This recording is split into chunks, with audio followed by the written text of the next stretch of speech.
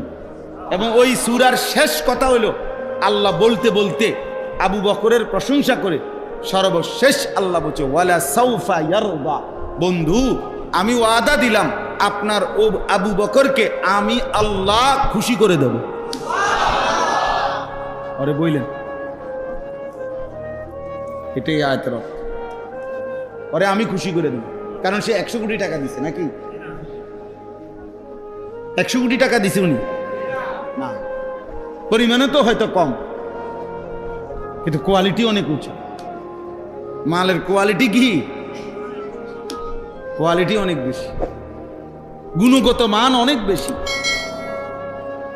যার কারণে রাসূলুল্লাহ সাল্লাল্লাহু আলাইহি সাল্লাম যখন জিজ্ঞেস করছে আবু বকর ঘরে কি রাইখা আসছে, বলছে আবকাইতুল্লাহ ওয়া রাসূলা, ঘরে আল্লাহ এবং তার রাসূলকে রেখে আসছে। শুনছেন না এই কথা? তো এই জন্য আমল সুন্দর করো, আজকে এটা খুব গুরুত্ব দিলাম। ছেলেরা তোমরাও বাবা, যে নামাজ তোমরা যারা পড়ো ভাইয়া, জিন্দিগি সুন্দর করো বাপ। হ্যাঁ, মুসলমানের জিন্দিগি এত বেশি এলোমেলো হওয়ার সাজে না। আমি 2টা আয়াত শুনাই, এরপরে আমার কথা শেষ। কোরআনুল কারীমের 18 নম্বর পারা 24 নম্বর সূরা, এখানে কয়েকটা আয়াত একটু শুনেন মনোযোগ দিয়ে। 37 নম্বর আয়াত থেকে শুনাইতে থাকি। আউযু বিল্লাহি মিনাশ শাইতানির রাজীম, বিসমিল্লাহির রহমানির রহিম। সূরা নূর এই সূরার নাম। আমি যেখান থেকে পড়তেছি আল্লাহ তাআলা বলেন, রিজালুল লা তুলহিহিম তিজারাতুন ওয়ালা বাইউন আন যিকরিল্লাহ ওয়া ইকামিস সালাহ ওয়া ইতাইজ যাকাহ ইয়াখাফুনা ইয়াওমান তাতাকাল্লাবু ফীহিল কুলুবু ওয়াল আবসার। এলো প্রথম আয়াত।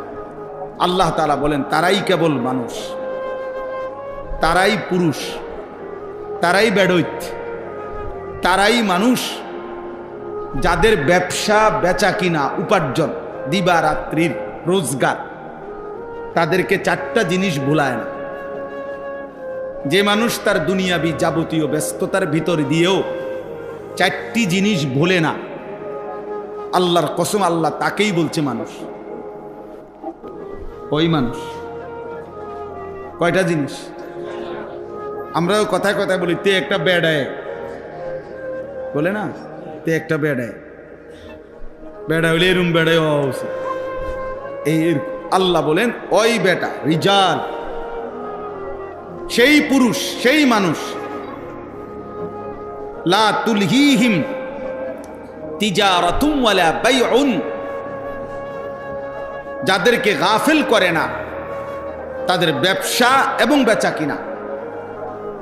মূলত তাফসীরের মধ্যে আছে নবী সাল্লাল্লাহু আলাইহি ওয়াসাল্লামের সাহাবায়ে কেরামের অধিকাংশই ছিল ব্যবসায়ী, ফলে ওনারা তো কেনা বেচার কাজেই বেশি ব্যস্ত থাকত।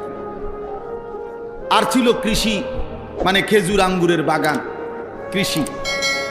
তো এখানে তাফসীরের মধ্যে লিখছে উদ্দেশ্য তো সব, অর্থাৎ প্রতিটা মানুষ যে যাই উপার্জন করুক, উপার্জন দুনিয়াবি উপার্জনের শত ব্যস্ততাও যাকে ভুলায় না চারটি জিনিস। এক, আন যিকরিল্লাহ, আল্লাহ তাআলার জিকির এক নম্বর। জবানে আল্লাহ তাআলাকে একটু পর পরে ডাকে, মাঝে মাঝে তার মালিককে ডাকে। কখনো বলে সুবহানাল্লাহ, কখনো পড়ে আলহামদুলিল্লাহ, কখনো পড়ে আল্লাহু আকবার, কখনো বলে লা ইলাহা ইল্লাল্লাহ, কখনো বলে লা হাওলা ওয়ালা কুওয়াতা ইল্লা বিল্লাহ, কখনো পড়ে সাল্লাল্লাহু আলাইহি ওয়াসাল্লাম, কখনো পড়ে আস্তাগফিরুল্লাহ আস্তাগফিরুল্লাহ।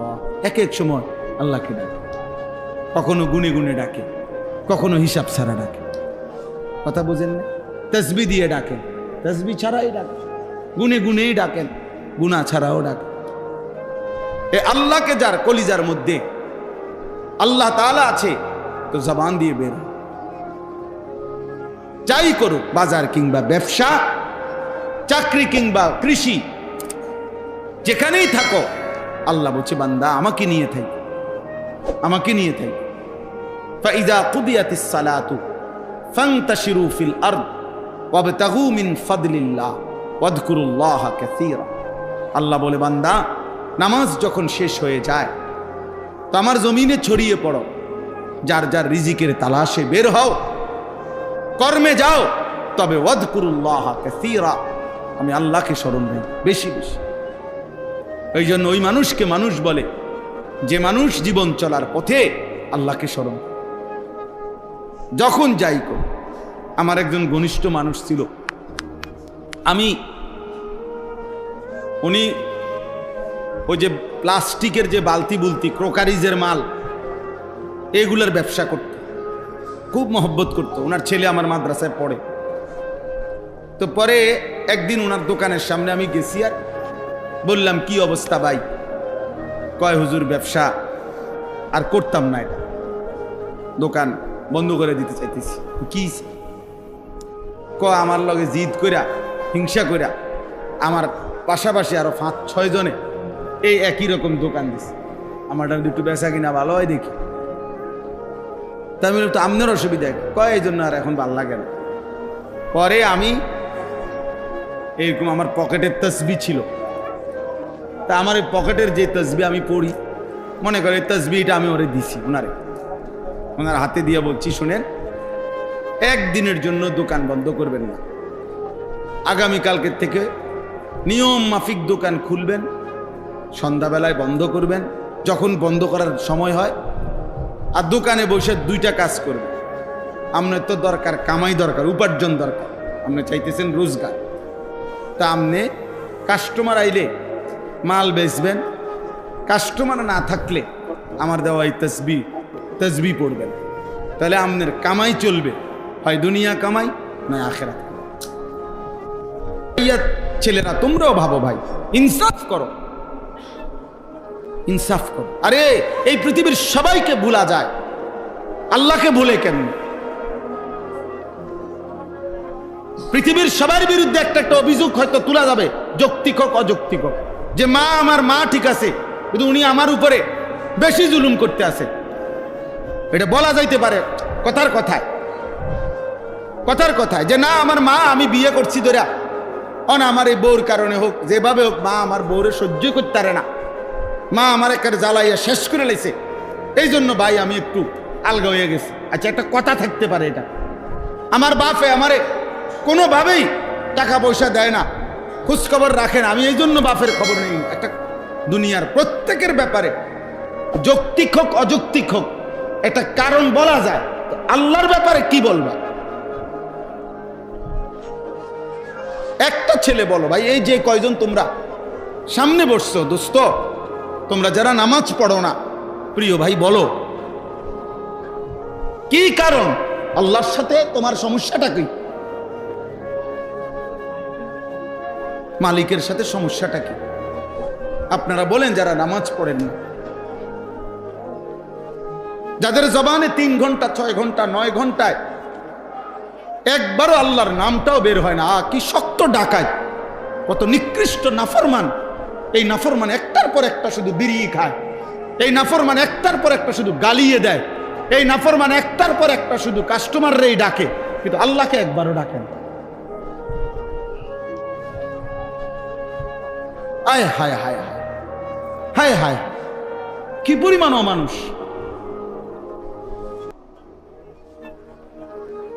এক মানুষ আল্লাহকে ভুলে কিভাবে?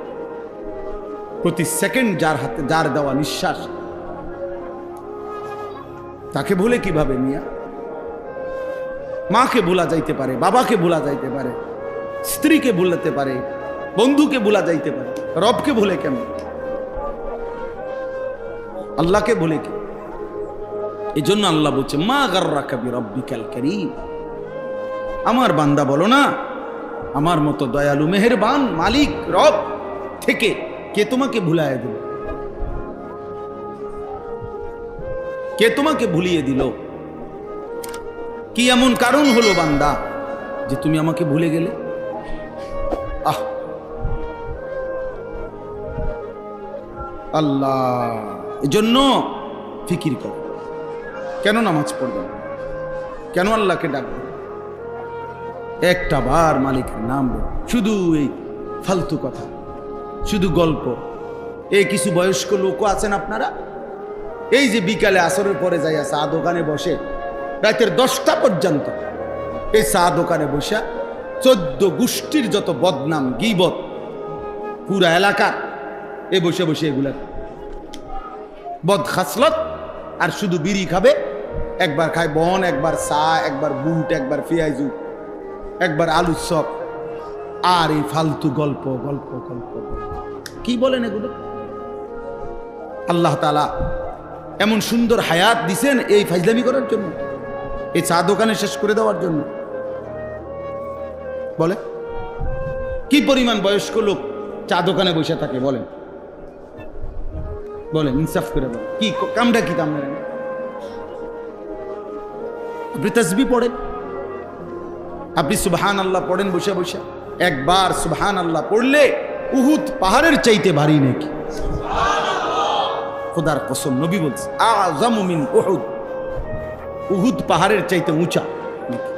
একবার উহুদ পাহাড় মদিনা 8.5 কিলোমিটার লম্বা, 8.5 কিলো লম্বা উহুদ পাহাড়। কতটা উঁচা যে মসজিদে নববীর সীমানার থেকে দাঁড়াইলে এখান থেকে প্রায় 7-8 কিলো দূরে উহুদ পাহাড়, কিন্তু স্পষ্ট কি দেখা যায়? কতটা উঁচা, এত পরিষ্কার দেখা যায় পাহাড়টা, এত ভারী উহুদ পাহাড়। নবী সাল্লাল্লাহু আলাইহি সাল্লাম বলছে একবার আলহামদুলিল্লাহ পড়লে, একবার আল্লাহু আকবার পড়লে উহুদ পাহাড়ের চাইতে ভারী নেকি হয়। 100 বার কেউ সুবহান আল্লাহ পড়লে নবীজি সাল্লাল্লাহু আলাইহি সাল্লাম বলছে 100 গোলাম আজাদ করার সওয়াব। 100 বার আলহামদুলিল্লাহ পড়লে নবীজি বলছেন 100টা ঘোড়া আল্লাহর রাস্তায় দান করার সওয়াব হয়। 100 বার আল্লাহু আকবার পড়লে নবী সাল্লাল্লাহু আলাইহি সাল্লাম বলছেন 100 উট হজ্জের সময় মক্কার সীমানার মধ্যে কোরবানি করলে যে সওয়াব, সেই সওয়াব হয়। 100 বার লা ইলাহা ইল্লাল্লাহ পড়লে আসমান ও জমিনের ফাঁকা জায়গা নেকিতে পূর্ণ হয়েছে। বিশুদ্ধ হাদিস। বলে সুবহানাল্লাহ বলেন, আলহামদুলিল্লাহ, আল্লাহু আকবার, লা ইলাহা ইল্লাল্লাহ, আস্তাগফিরুল্লাহ, আস্তাগফিরুল্লাহ, আস্তাগফিরুল্লাহ, সাল্লাল্লাহু আলাইহি ওয়াসাল্লাম, সাল্লাল্লাহু আলাইহি ওয়াসাল্লাম। এই 6 তাসবিহ পড়ি। আমরা বললাম, বুজুর্গরা বলে এই 6টা তাসবিহ সুবহানাল্লাহ, আলহামদুলিল্লাহ, আল্লাহু আকবার, লা ইলাহা ইল্লাল্লাহ, আস্তাগফিরুল্লাহ,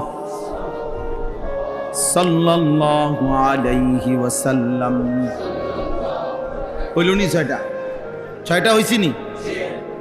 এর মধ্যে 4টা আল্লাহ তাআলার তাসবিহ, একটা আমার নিজের জন্য গুনাহ মাফ চাইলাম, একটা রাসূলুল্লাহ সাল্লাল্লাহু আলাইহি ওয়াসাল্লামের উপর দুরূদ শরীফ পড়লাম।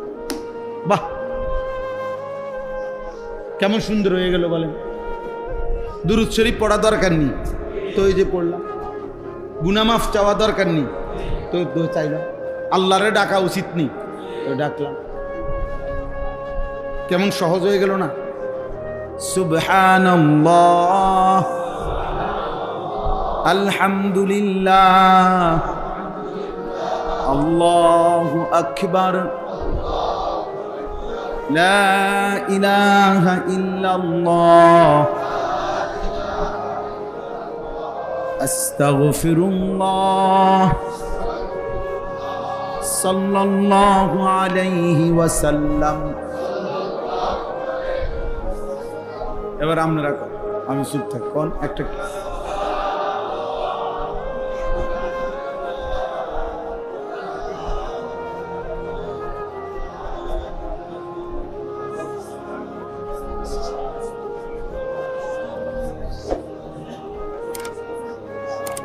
মনে রাখেন, যার মুখ দিয়া বের হয় নাই, মনে রাখে তোর উপরে খোদার লানত পড়ছে দেখে বাইর হয়। বুঝো, তোর উপরে আল্লাহ নারাজ দেখে তোর মুখ দিয়ে তোর মালিকের নাম বের হয়। তো বদনসিব, দুর্ভাগা। ভাত খাওয়াইবো আল্লাহ তোমার, ভাত তো আল্লাহ জানোয়ারেরও খাওয়া, কোথার জায়গা দিবে, পেশাব পায়খানা করতে পারবা, দুনিয়া ভোগ করতে পারবা, দুনিয়া তো জানোয়ারও ভোগ করে। কিন্তু মালিককে ডাকার জন্য তৌফিক লাগে। কি লাগে? হ্যাঁ, এই জন্য অনেক গাদ্দার আছে, এমন শক্ত গাদ্দার, হে লড়তো না মুখ বাইরে, তে মুখ খুলবেন। হে মনে করছেন এটা বুদ্ধিমান, হ্যাঁ এটা বিরাট কিছু। আপনি ঘোড়ার ঘাস, আপনি ঘোড়ার ডিম, আপনি মাহরুম, আপনি বঞ্চিত, আপনি বদবখত, বেটা কম বখত, দুর্ভাগা। আল্লাহ আমাদেরকে হেফাজত করে। আল্লাহকে ডাকা অনেক বড় দৌলত, অনেক বড়, অনেক বড়। বুজুর্গানে দ্বীন সরাসরি কিতাবে আছে। বুজুর্গানে দ্বীন বলছেন, আল্লাহ তাআলা কে একবার ডাকলে আল্লাহ যখন এটা কবুল করে, খুদার কসম আল্লাহ দ্বিতীয়বার ডাকার তৌফিক দেয়। বুঝেন না হিসাবটা? প্রথমবার ডাকলে যখন আল্লাহ কি করে, সাথে সাথে বান্দাকে আবার কি করে, ডাকার তৌফিক দেয়। বারবার সে ডাকতে পারে, বারবার ডাকতে। এই জন্য এক নামাজ পড়ার পরে নিয়ম হলো, আরেক নামাজ পড়ার যখন আগ্রহ জাগে, তো বোঝা যায় পিছনের নামাজ আল্লাহ কবুল করছে, যেন পরের নামাজের জন্য আল্লাহ তাআলা চাহিদা, মনের আগ্রহ তৈরি করে দিছে। এই জন্য সকালের নাস্তা যখন কারো হজম হয়, তারই দুপুরের খানার চাহিদা হয়। দুপুরের খানা যখন হজম হয়, তারই রাত্রের খানার চাহিদা হয়। তাহলে বোঝা গেল রাত্রে খানার চাহিদা হয়েছে, পেটের ভোক লাগছে, মানে দুপুরের খানা হজম হয়েছে। ঠিক জোহরের নামাজ পড়তে মন চাইছে, তো এই যা প্রমাণ করে তার ফজর আল্লাহ কবুল করছে। আল্লাহ আমাদেরকে তৌফিক দান করুন। বাকিগুলো আর ব্যাখ্যা না, শুধু তর্জমা বলি। 2 নাম্বার হলো ওয়া ইকামিস সালাহ, 5 ওয়াক্ত নামাজ। 5 ওয়াক্ত আল্লাহ বলছে তারাই কেবল মানুষ, যাবতীয় ব্যস্ততা যাদেরকে 5 ওয়াক্ত নামাজ ভুলায় না। এই জন্য যে নামাজ পড়ে না সে কোনো মানুষ না, বেনামাজি কোনো মানুষের আইটেমে পড়ে না। ওই চতুষ্পদ জন্তুদের একটা প্রকার। চতুষ্পদ জন্তু নিচি দিয়া 4 ঠ্যাং, আর ওর 2 হাত আর 2 পাও মিল্লা 4 ঠ্যাং। এই জন্য আল্লাহ তাআলা বলছে মানুষ কেবল সে আল্লাহর জিকির যে ভুলে না, ওয়া ইকামিস সালাহ, 5 ওয়াক্ত নামাজ যে ভুলে না। 3 নাম্বার ওয়া ইতাইজ যাকাত, প্রত্যেক বছর হিসাব করে যাকাত আদায় করতে যে ভুলে না। কম হোক বেশি হোক আপনার দায়িত্ব কোনো আলেমে দ্বীন থেকে জিজ্ঞাসা করে নেওয়া যে হুজুর আমার এই আছে মোট অর্থবিত্ত, টাকা পয়সা, ব্যাংক ব্যালেন্স, আমার উপরে যাকাত ফরজ কিনা আপনি হিসাব করে বলে দেন, হইলে কত টাকা আসছে, এবার আপনি সেটা আদায়। আমাদের দেশে আমরা মনে করে যাকাত মর্জি, মানে কারো যদি মন চায় দেয়, কারো মন না চাইলে দেয় না। আমার এটা কি মন চাউনের বিষয়টা তো ফরজ, বুঝেন নাই কথাটা? এটা তো ফরজ ইবাদত, তো এটা আপনার মন কইলে হইব না, আপনার মন না চাইলেও আপনাকে দিতে হবে। এই জন্য প্রত্যেক মুসলমানের দায়িত্ব, আলেমে আপনি বছরে একটা টার্গেট করে নেবেন যে আমি প্রত্যেক বছর মনে করেন রমজানে, প্রথম রমজানের 1-2 তারিখের মধ্যে আপনি একজন আলেমের সাথে বোঝাপড়া করে নেবেন যে হুজুর আমার ব্যাংকে টাকা নগদ আছে 10 লাখ, 10,000, আমার ব্যবসা আছে হুজুর, আমার ব্যবসার এই আছে, আমার নগদ জমি আছে দূর। তাহলে আপনি বলেন কোনটার উপরে যাকাত আসবে, কোনটার উপরে যাকাত আসবে না। প্রত্যেকের সুবিধা মতো একজন আলেম। আমি একজনে এখন যদি আমি বলতে বসি, তাহলে আমি এখানে এই 200 মানুষের প্রত্যেকের এখন বলা সম্ভব, আলাদা আলাদা শুনবো, কিন্তু আপনি আপনার সুবিধা মতো একজন আলেমকে জিজ্ঞাসা করা সম্ভব? বুঝেন না কথা? যার সুবিধা মতো একজন আলেমকে জিজ্ঞাসা করে নিলে, উনি যদি তৎক্ষণাৎ বলতে না পারে, উনি জিজ্ঞাসা করে নিব, উনি বলে বুঝে নিব আপনারটা, উনি আরেকজন আলেম থেকে, ভালো বড় আলেম থেকে জিজ্ঞাসা করে নিবে। আপনি উনার দায়িত্ব দেন যে হুজুর আপনি আমার ইমাম সাহেব, আপনি আমার এটা বুঝাই দেন। এই জন্য যাকাত ফরজ। শুধু দান সদকা, কেউ যদি 1 কোটি টাকাও এমনি দান সদকা করে কিন্তু যাকাত হিসাব করে নাই, যাকাত হিসাব করে দেয় নাই, তাহলে 1 টাকা যাকাতও আদায় হবে না।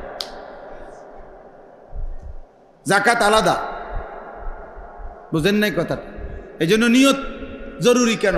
আপনি এমনি নামাজ পড়লে এশার নামাজ হয়ে যাবনি না, নিয়ত করতে হবে এটা। তাইলে বলে আমি ফেরেশতারা আপনি বলে দিলেন ভাই আমি মোটামুটি 30-40টা রুকু সেজদা দিয়ে রাখছি, তুমি গুন্না যেটার লগে যে দুর্মিলান লাগে, ফজরে ধরবা 8টা সেজদা, জোহরের লেগে 10 রাকাতে 20টা সেজদা ধরবা, ধরে তুমি মিলাইয়া যেটার লগে যেটা সেটিং দনের তুমি সেটিং দিয়ে লাও, আমি একসাথে দিয়ে রাখছি 30টা সেজদা দিয়ে রাখছি, তুমি এডি সুবিধা মতো যেটার লগে যেটা মিলাই লেও, এমনি নিন নামাজ মস্কারি। এই জন্য হিসাব করে যাকাত। 4 নাম্বার হলো ইয়াখাফুনা ইয়াওমান তাতাকাল্লাবু ফীহিল কুলুবু ওয়াল আবসার। সহজ হলো আখিরাত। এই কথার অর্থ হলো আখিরাত, অর্থাৎ সে ওই আখিরাতকে ভয় করে যে আখিরাতের হাসরের ময়দানের ভয়ানক অবস্থা এমন হবে যে হাসরের মাসে ভয়ে আর আতঙ্কে মানুষের চোখও উল্টে যাবে, কলিজা এটা উল্টে যাবে। আল্লাহ বলছে হাসরের মাঠ এতটা ভয়ানক যে হাসরের মাঠের ভয়ঙ্কর দৃশ্য দেখে ব্যক্তির, মানুষের চোখ উল্টে যাবে, কলিজাও উল্টে যাবে। কলিজা তাতাকাল্লাবু ফীহিল কুলুবু ওয়াল আবসার, কলবও উল্টাবে, চোখও উল্টাবে। আল্লাহ বলেন এই 4টি জিনিস। 1 নাম্বার জিকির, বলেন 2 নাম্বার 5 ওয়াক্ত নামাজ, 3 নাম্বার বছর শেষে হিসাব করে যাকাত। না হুদা মাথা লাইলো তুমি এটা কইতে যেটা কইছি এমনি কোন বছর শেষে হিসাব করে যাকাত। 4 নাম্বার আখিরাত। 1 নাম্বার আল্লাহর জিকির। 2 বলেন, 3 বলেন, আপনারা কোন? আমি যেমনি কইছি এমনি কোন বছর শেষে হিসাব করে। শুধু নামাজ বললে হতো জুমার নামাজ।